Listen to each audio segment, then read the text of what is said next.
Shalom. Good morning. This morning I was just woke up with this on my heart. Knowing where you came from is an important component to knowing who you are.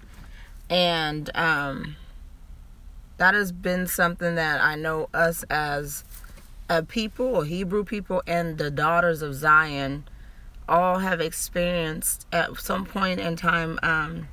Your identity. Who are you? I know I'm going to date myself with this statement, but I used to love Shalom. I used to love Public Enemy, and I remember one of their songs was I think it was a scholar. And it said, "Let us begin. What, where, why, and when." What, where, why, when? Those are all questions. What created us? Why do we exist? Why are we here? And when did we either, when did we become, or when did we begin? The inception, those are components, and it's always, excuse me, it's like, thought I pulled over in a quiet place, but I forgot today is Friday, so they emptying garbages and everything else. So it's an important component of knowing who you came from. And I was last night, Moray and Holda were just doing a review of a synopsis of the whole trip to New Jersey, New York, and the museum, and showing us the pictures.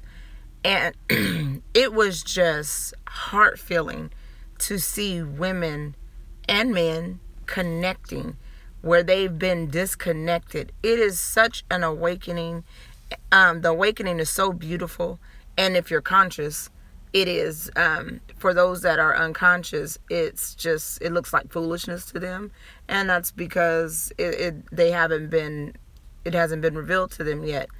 So to be a part of something that's not new, but it's happening again, because the awakening there's always been an awakening. We just saw the movie with Nat Turner where they want to make him infamous, or make him out to be this rebel, or a person who decided to rebel and caused a bunch of murders, and all to cover up the deeds that they had done, because we wouldn't be here and angry if it hadn't been for a beginning. Something happened in the beginning for us to be here, and for us to feel like we have to revolt, or that's what they called it, Nat Turner's revolt. But Nat Turner was conscious. Nat Turner was a tool and a vessel. Yah allowed him to learn how to read, and learned how to read. He knew how to read, and he had a calling on his life, and he was a minister. And when he started reading this book, and if you go into Nat Turner's history, you'll find out who his grandfather was, what his grandfather said about him, how he had blessed him on the 8th day after he was born, all these things. So these people, us here, we have been convoluted, polluted, told that we were something and somebody else. And it just brings us back to even as women, because I'll say this, and this has always been my disclaimer, because I didn't just start dealing with women. I came out of Babylon, or I don't want to call it the Christian church. Well, yeah, the Christian church. I came out of the church, and I've always dealt with women. And my disclaimer was, I don't really do women, but I've always ended up in a position where I'm ministering and caring for them. And I went on a journey, and I've been on one for a long time, always myself with my identity, wondering about where I came from, who I am, why am I here, why am I in this family. I used to say that a lot about the family I was born into, and I tell people all the time, blood makes you related, but loyalty and love makes you family. Shalom, Miss Jim. So with that being said, I always said I don't do women, and I had to get back to the root of why.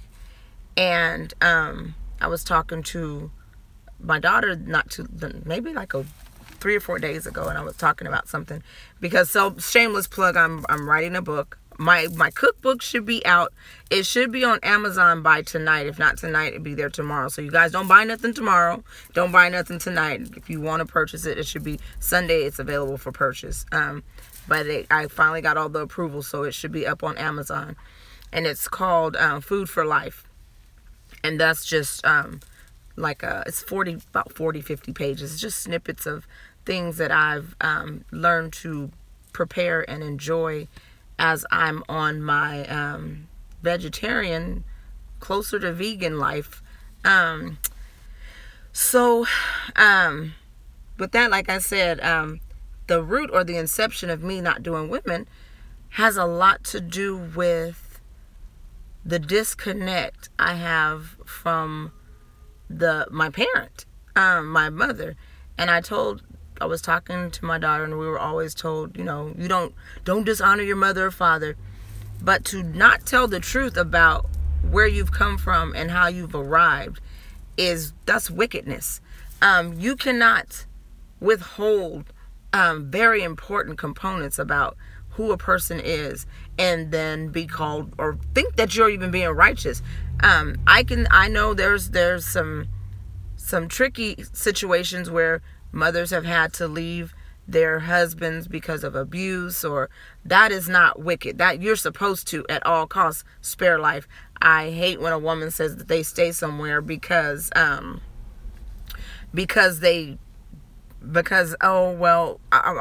put me here, or I'm married to him, I gotta stay. No, covenant is never to be stayed in when it's life supersedes anything.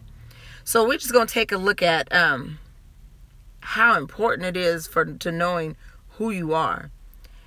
So when Yah brought the Israelites, or the people, our ancestors, out of the land of Mizraim, Yahuwah said, I am Yahuwah Elohim who brought you out of the land of Mizraim. And he told them, I called you by name. And we're going to look at how important it is and what a name means.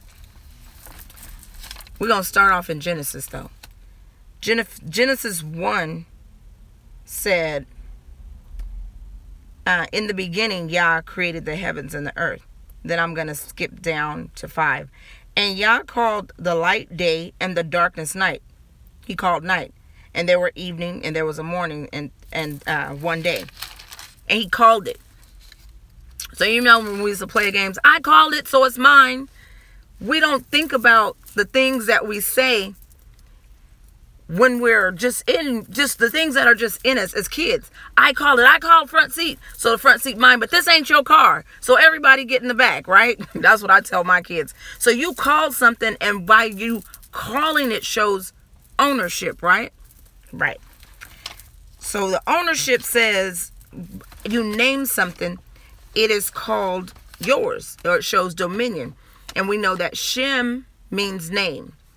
And we also know that Adam, or the first man, Yah allowed him to show his dominion. So in Genesis 2:20, it said, and the man gave names to all the cattle, and to the birds of the sky, and to the rest of the beasts of the field.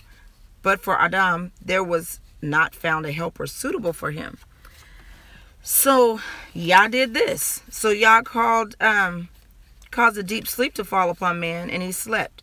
And he took one of his ribs, closed his flesh at that place, and Yah fashioned into it a woman with the rib, and he called from the man and brought her to the man. And then the man said, this is now bone of my bones and flesh of my flesh. She shall be called Isha, or woman, because she was taken out of man. And again, that shows his dominion, ownership, also his leadership over, right? So a name is very important. So knowing your inception and where you came from is very important. Now we're going to take a look at what we were called, right? So when we got here, we was called slaves. And I know a lot of people hate this word. And I've come to cringe at it sometimes now, because I hear people of all ethnicities use it. I'm in line with Hispanic kids and Asians, and I'm going to football games and stuff with my daughter, or taking her to track meets. I hear nigga, nigga, nigga, nigga, and it immediately cause you to turn around, even though I know that's not my name. I know my name is Nia, and my Hebrew name is Ma'an, and both of them mean purpose. So I know that's not my name, and I'm not turning in response and to respond to it. So I never do, because I feel like if I respond, then I'm taking ownership of what our ancestors have been called, and that's not my name, and that was not their name. They were called black, colored, then they were called African Americans. They did that to show ownership, because they got on some boats, went to a land, took a people, and then brought them somewhere to work a land and build it. And that shows the ownership that, and just rogueness, right? Rogue and blatantly bold, because I'm gonna take another human being and steal them and call them mine, call them another name, cause them to lose their identity, and give them a name, and then make them work for me, and make and produce mass productions of tobacco and cotton, and wherever you was living, you was picking bananas, whatever it was, they was making money. They made money hand over fist. And just a side note to my brothers, or to my Akeem, and to some of my my sisters as well. Those prisons and these laws are made for a reason. Because if you weren't something, my thing is this: if I was something of no value, then why do you take out so much of your time to devalue me and to oppress me and keep me here? If I ain't nothing, leave me alone, right? So we have to, as a people, understand, if there's this great consensus of wickedness going around to cause these people to lose their identity, to continue to colonize them, keep them in an area, give them drugs, music, jewelry, cars, put these idols up here, because these people, these movie stars are idols, and we worship them because we want to look like them. We go get Nicki Minaj booties and boobs and all this stuff because we worship what society says we're supposed to look like, because we don't know we daughters of Zion. I'm going to get further into that. But these prisons, what do you do when you go to prison? First thing they do is they strip you. You get a number. What is that? Slavery. Somebody look at 13. The 13th Amendment. This Constitution ain't for us. We are living in the land of our captivity. And as we are here, still get some understanding. Find out who you are, so that, not that you have to go around blaring it out to the world. I like to know something and sit quietly within the room and see who, and listen to what people are talking about. Because being quiet and listening, you can learn a whole lot. Sometimes it's good to talk, but sometimes being quiet, when you're quiet, people might forget you there, and they'll talk about things. Oh, absolutely, we failed. I'm getting into acknowledging faults, but I'm saying the whole identity, the identity part of it is a piece of paper on the ground wet is of no importance to me. I'm not going to take out the time to pick it up, to dry it off. I'm going to keep kind of walking, right?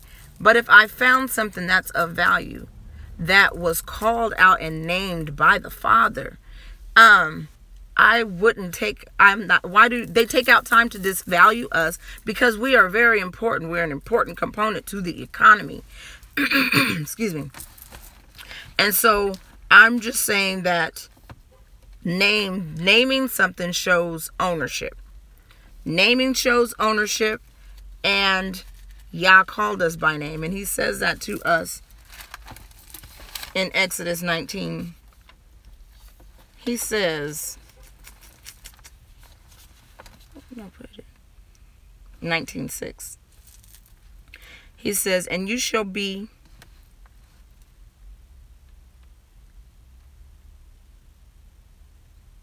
Did I just see that?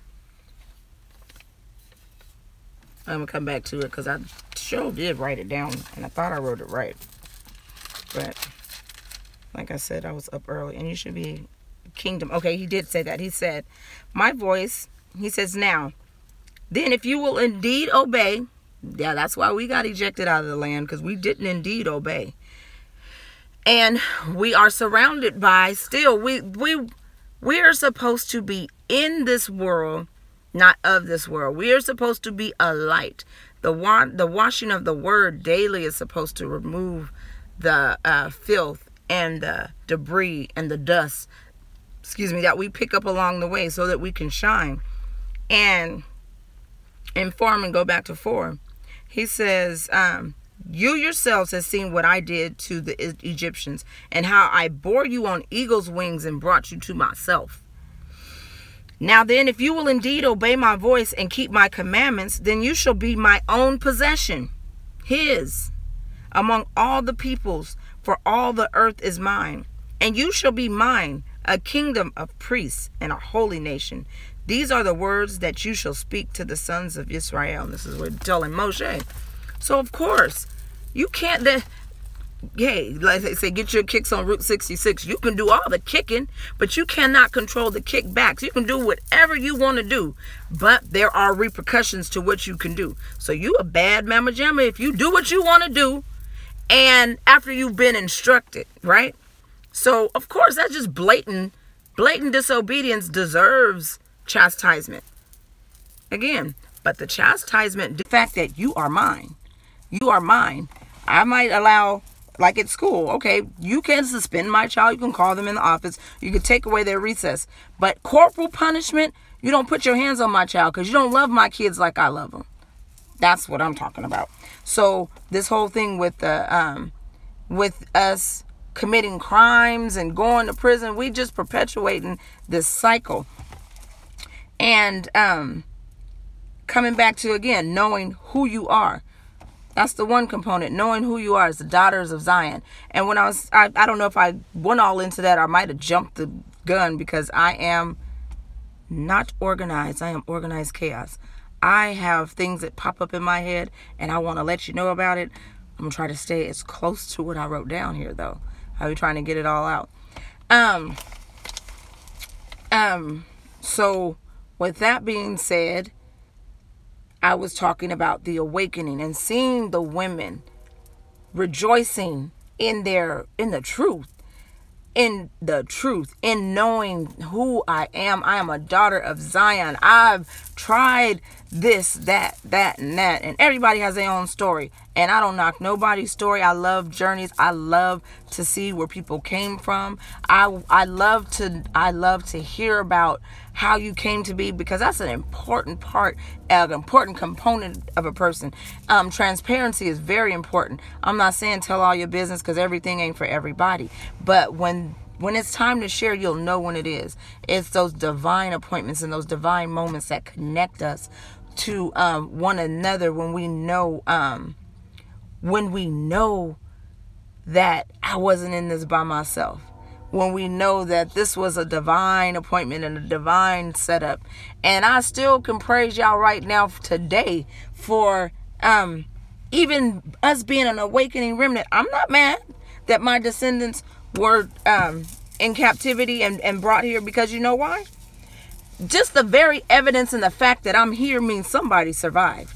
Just the very fact that I have the cognition and understanding, and we have the oral history in our family, means somebody found it important to remember who they were. So the daughters of Zion singing, and Moray and Huldah showed us the video of a man who saw it on Huldah's Facebook page of the women singing the Shema. And he used to be a pastor. I think he's in Chicago. And I think his name is Dana. I don't remember the last name.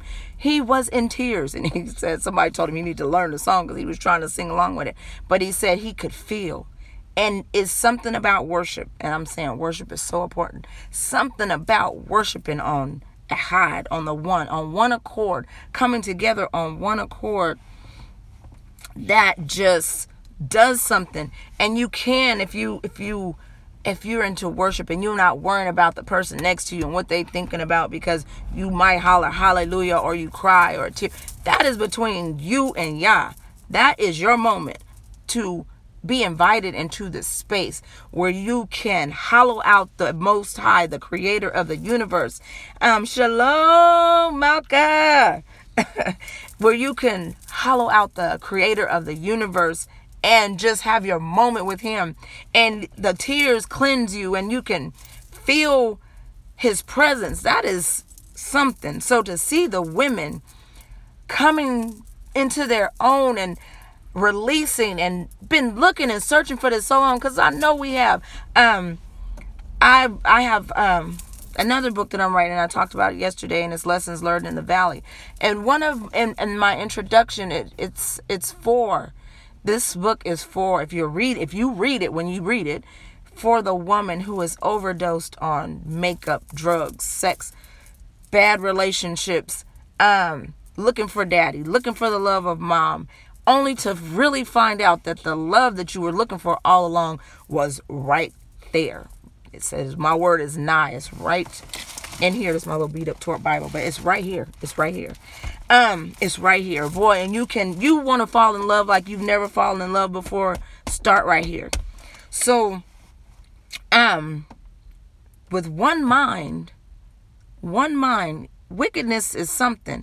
And we forget that when we act divisively, it shows another form of either you don't know who you are or you do know who you are. And I said yesterday that Yahushua cursed the fig tree for already not doing what it was supposed to be doing, right?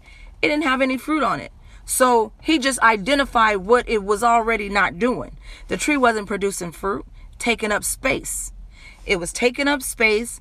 It looked beautiful, but when you go to it for nourishment, you don't find anything there. And that's how these idols are. And that's how these people who you worship on TV and who you trying to look like are. They're decorated. It's just decoration. And so the enemy knows how to be one. Now he causes division, but he knows how to be one, because let's think about it. What was he? He was a fallen being. And we know that the fallen beings had rank. They had rank. They felt, but with one mind, again, they conspired. That's why he got kicked out of heaven, right? With one mind, he conspired. Talk about that in Psalms 83. With one mind, conspiring. Takes one mind. Even to be divisive, it takes one mind. One person starts. It's like the telephone. One person starts. I don't talk on the phone that long. When my phone rings, I can tell you by the ring who it is. It's either one of three of my daughters, or two of my sons. I have 5 children.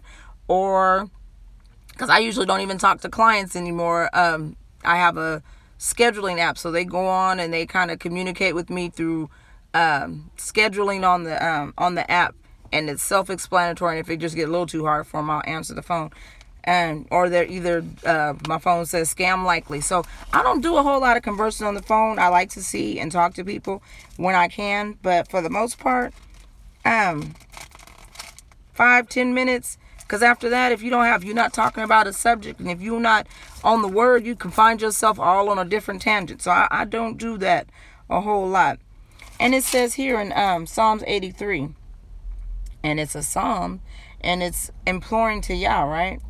He said, "Oh Yah, do not remain silent." I'm starting at 1. "Do not be silent, O Yahuwah, and do not be still, for behold, thine enemies make an uproar. And those who hate thee have exalted themselves. They make shrewd plans against thy people, and conspire together against thy treasured ones. They have said, Come and let us wipe them out as a nation, that the name of Israel be remembered no more. For they have conspired together with one mind against thee to make a covenant." And it goes on. You go to 6 all the way down to 18. It talks about the tents of Edom, Ishmaelites, the Moabs, the Assyrians, and they have become a help Assyria has joined with them, and they have become a help to the children of Lot. People talk about Edomites being white people. No, Edom they're your cousins.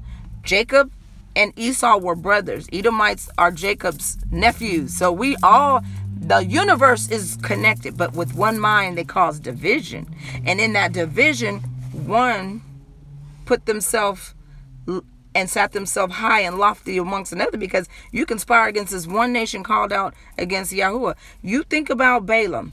Balaam knew he couldn't curse the children. The Moabite, the king of Moab, came and got him and cursed them. He said, I can't curse them, but I can make them sin. I know how. He knew the law. One mind. So one mind. The enemy is organized too. And so that's what we have to remember in our awakening. We have enemies. We have those that even come into the flock that pose as Akim and Akotim, that are plotting to find, looking for something, looking for you to do something wrong, looking for you. Oh, her hair straight. Oh, she didn't cover her head. Oh, she got on some pants. Oh, you don't know where I am in my walk. Talk about that. Aborting the baby, killing the baby. Don't get hung up on that. Your heart, this is here. When your heart change, what's going on the inside permeates on the outside.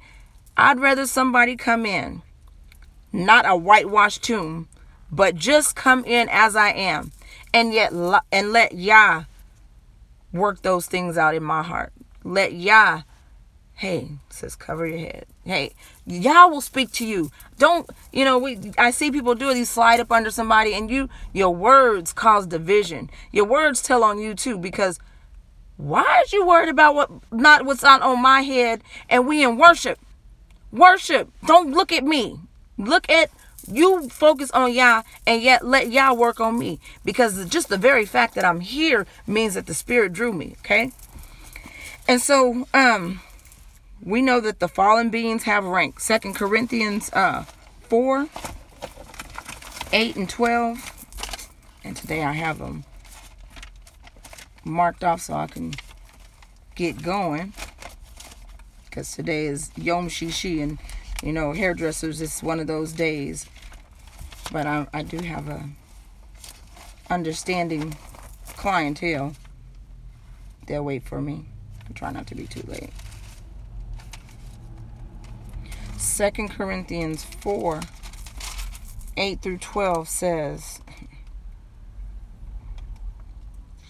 we are afflicted in every way, but not crushed, perplexed, but not despairing, persecuted, but not forsaken, struck down and not destroyed, always carrying about in the body the dying of Hamashiach, that the life of Yahusha should always may be manifest in our body.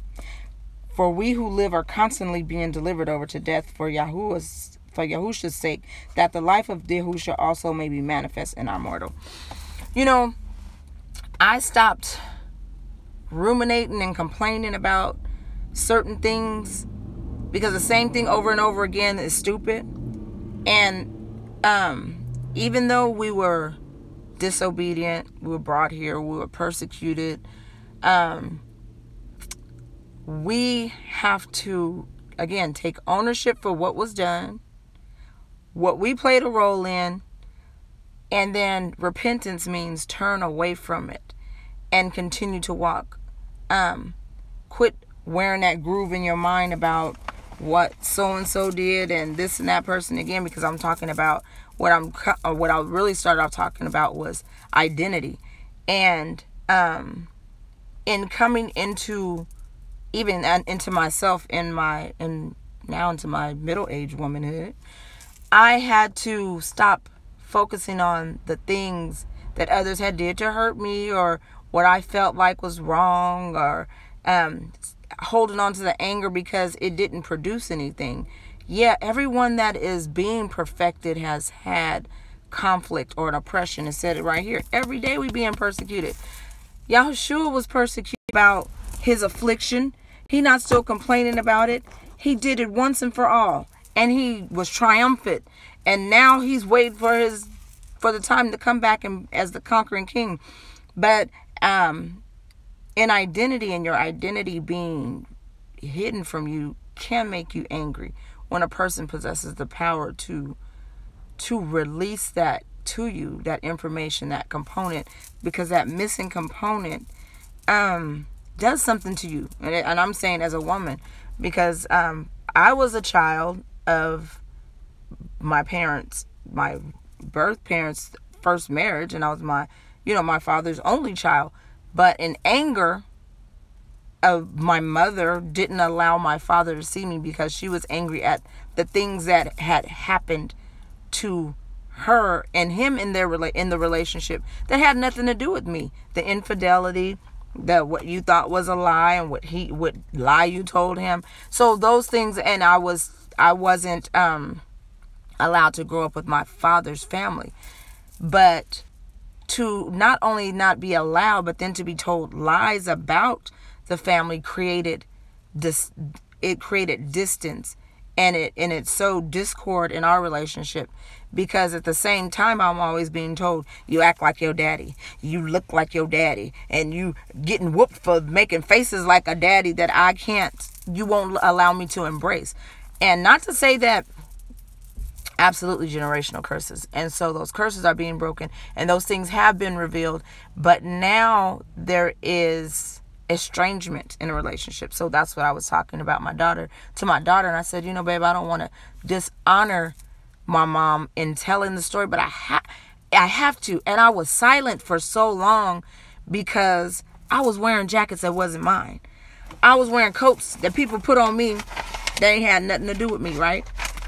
Because I would ask, well, why was I born? I didn't ask to be here. Then you mad, and I got many slaps in the mouth about that. And I didn't ask to get here. So why you mad at me? Why you taking it out on me? I didn't choose him. And as a child, it was flippant probably to an adult.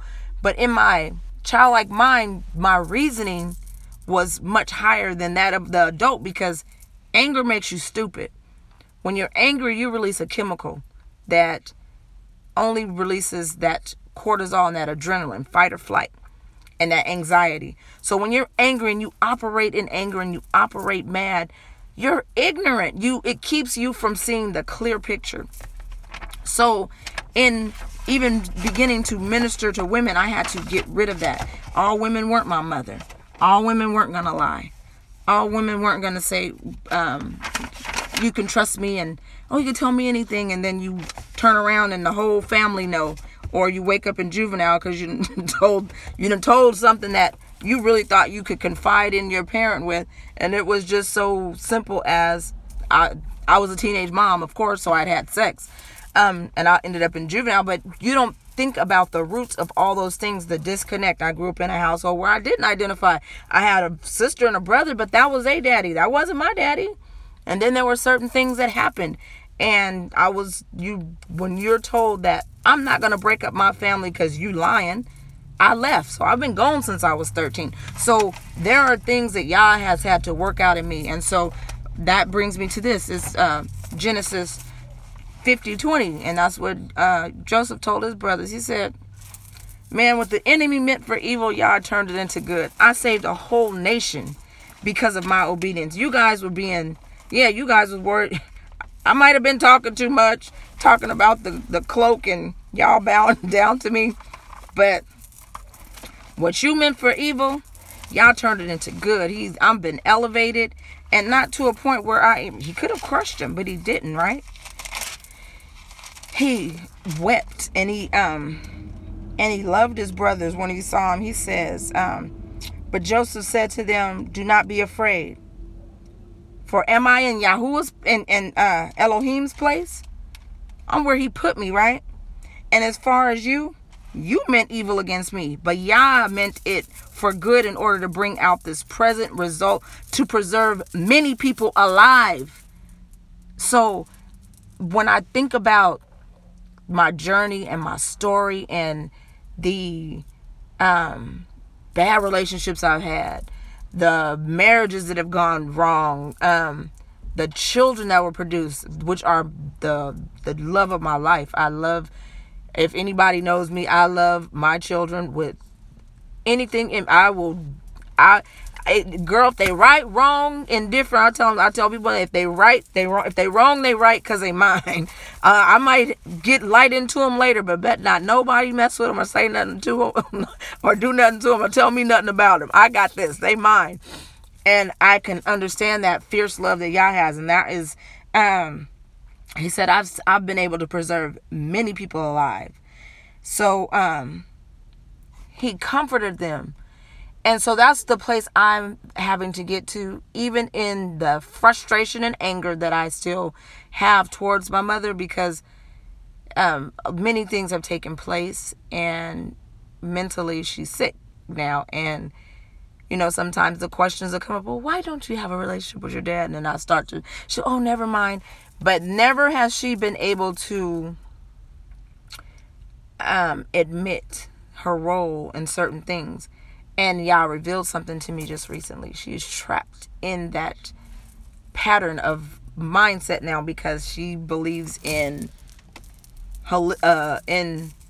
medicinals and the doctor, not herbal medicinals either, but she believes in scientific medicine, where they have altered her mind now and locked it into a state where she ruminates day and night on old things, on things that have happened to her, only her, because she can't identify what she's done to anyone else. And Yah just shows me, he said, this is what hell and disobedience looks like. You're locked into a state of torment because in your pride, which ain't nothing, you refused to repent. You refused to admit that you were wrong and to turn away from that. And you continue to manipulate and manipulate and manipulate. And so that you don't feel, you decided to go to a doctor to give you medication to take away emotions that I gave you. Because emotions are your gauges. They're not your guide. Your gauge, they are to point you to, or to, like your car, if it's about to go on empty, that gauge going, that light gonna come on right and tell you, hey, you're running on empty, pull up to the filling station. Those emotions come to convict, for correction, not to make you feel bad, but so that you didn't feel you still want to manipulate and do things in your way. You've locked yourself into this way of thinking. And so I have to say, well, why I still got to be bothered with it though? Because I don't want to. And Yah says, because there's still some things that you have to show her.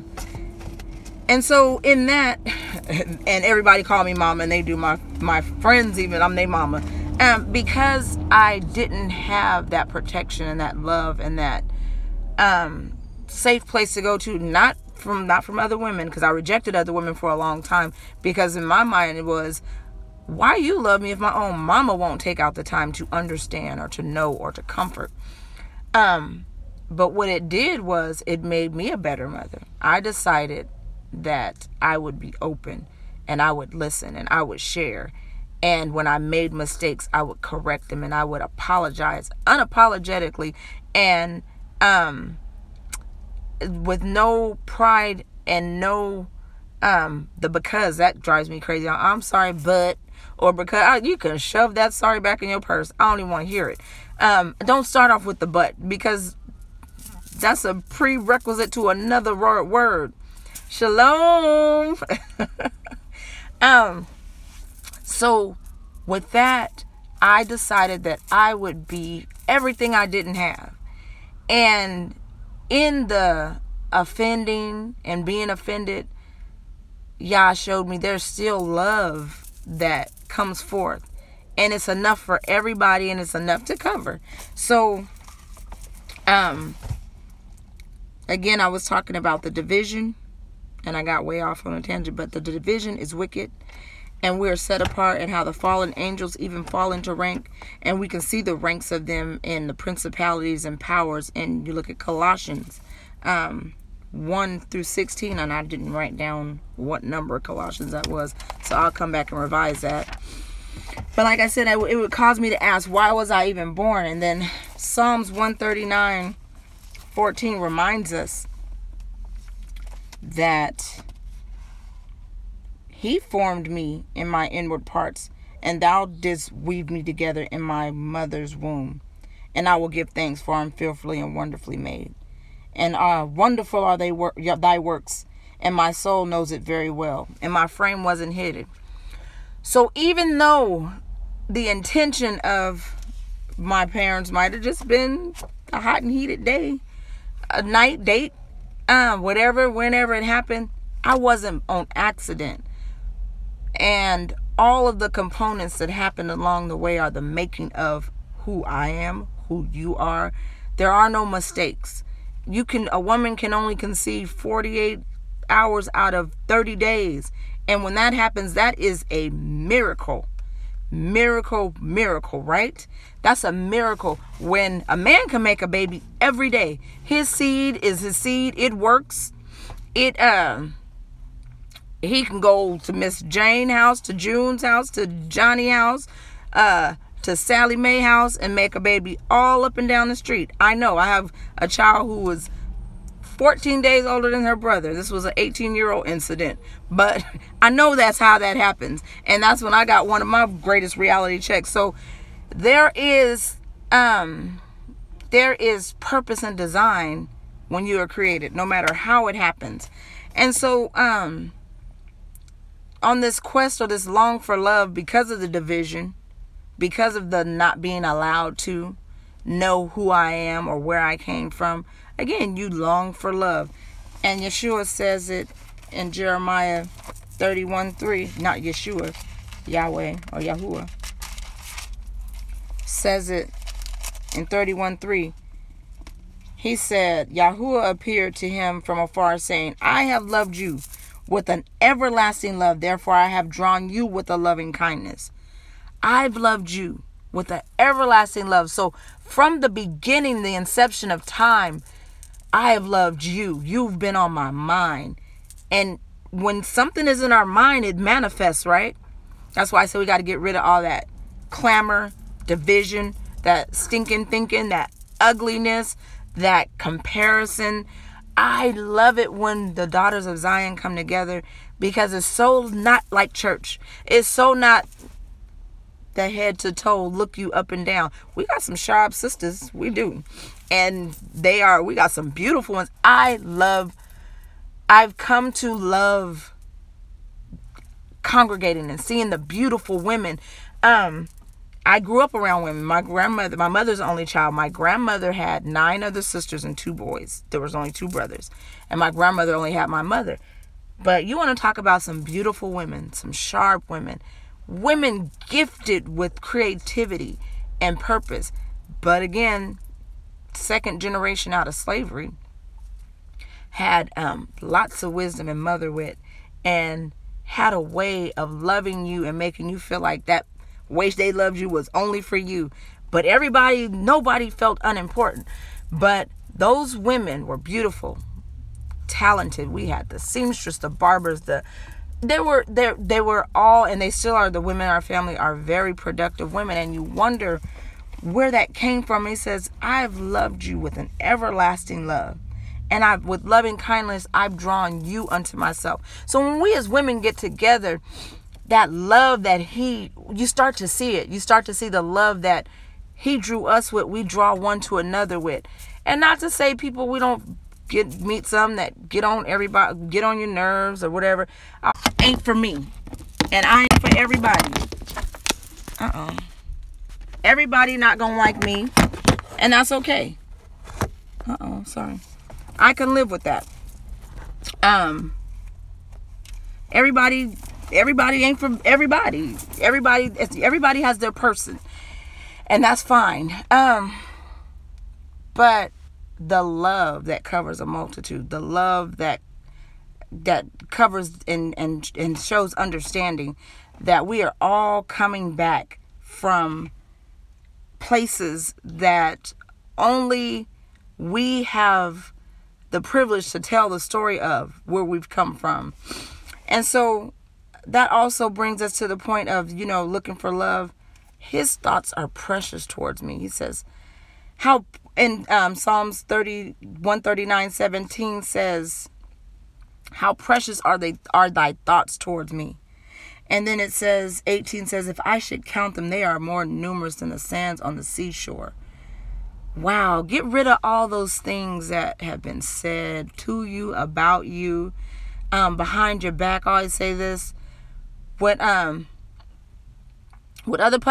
people say about me ain't got nothing to do with me. That ain't none of my business. Because how precious are his thoughts towards me. He has called me according to his purpose. And he knows the plans he has for me. And he knows the end he wants to bring me to. He says, I know the plans that I have for you, declared Yahuwah, for welfare and not for calamity, to give you a future and a hope. Then you will call upon me and come and pray to me, and I will listen to you. And you will seek me and find me when you search for me with all your heart. You know what all your heart means? When you are ready to do what I said do. When your heart is in agreement, when your heart is on ahad with me and my word, then I'll listen to you and I'll hear you. And then I'll show you how precious my thoughts are towards you. Because he does not reveal the next thing to you until you obey the first thing. The first thing is getting your heart right. Get your heart right with me. I'll show you the next thing. I've shown you the love because with the loving kindness, I've been patient and I've drawn you into myself. Now, when you obey the first commandment, the first command, I'll reveal to you the next one. But not until you obey, because we're just going to stay on the first one then. We ain't going to move. We ain't moving till you obey that first one. And so with that, and in closing, stop wearing jackets that aren't yours. What my mama did was what she did. I'm not going to keep ruminating on it. I'm not going to keep rehearsing it. I'm not going to even keep trying to repeat the lesson. I'm not going to even try to make her say sorry at this point, because her unrepentance, her hard, stiff neck like Pharaoh, has caused her to be turned over to a reprobate mind. So your mind is reprobate, and I can't talk to a person with a reprobate mind. Now, that's where Psalms 23 comes in. He says, and he anointeth my head. My cup runneth over. He anointeth my head in the presence of my enemies. He sets a table before me, and I get to feast. I get to feast because all of the things that others in their anger, in their disobedience, in their ruminating and repetitive poor choices, kept going into the same arena to get beat up by the same lions and tigers and bears. Now they're still alive though. They get to watch the table that's been prepared for me in the presence of my enemies, because those things were wicked. And it was a devised plan from the enemy. And like I say, whomever you obey, that is your father. So you obeyed the enemy and you chose to not repent. And so now you have to see a person be elevated to a place where Yah is using them. And I said, get on board. Get on board with obedience. Quit letting your gifts and the things that Yah is giving you, quit letting somebody else work them out. Even to the point of, like I said with myself, I sat back so long waiting for the right time, not wanting to dishonor anyone, not wanting to expose the things that have happened to me, and watched women still searching. Women still going to women's conferences, being deceived, being listening to TD Jakes and Creflo Doc. Well, woman, they're out loose. No, you're not. You won't be loose because you're not walking in obedience. But when you obey and now thank Yahuwah that in truth, the releasing and walking women out of captivity and out of these dry places they have been is so much, there's so much more power behind it, because now it's really in truth that you can help lead them out. And so I just want to read something to the daughters of Zion, because this is one of my favorite scriptures, Psalm 45 and 9. And it says, king's daughters are among nobles.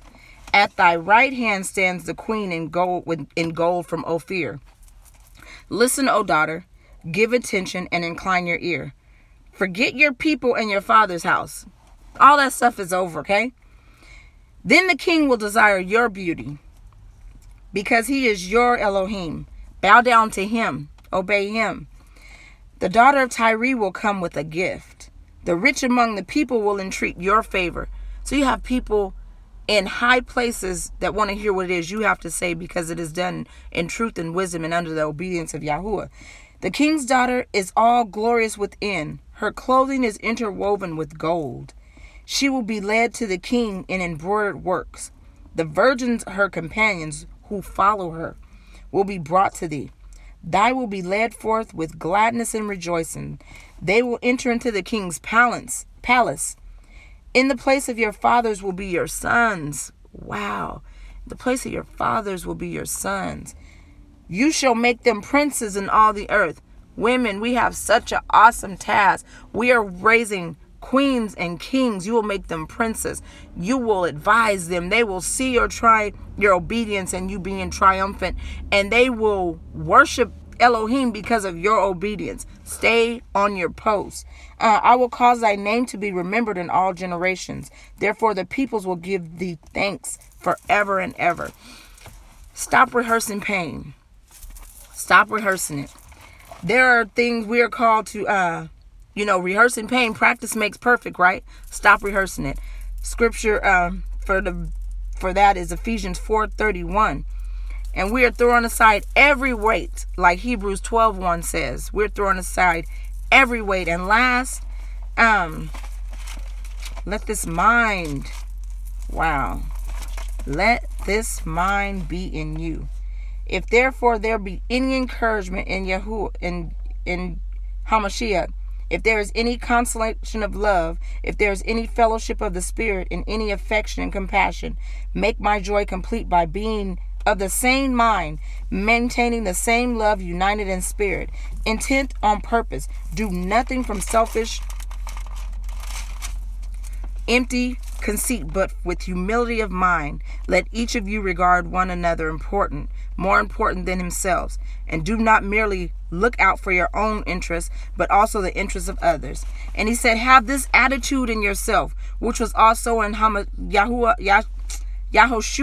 HaMashiach, who, although he existed in the form of Elohim, did not regard equality with Elohim a thing to be grasped, but he emptied himself.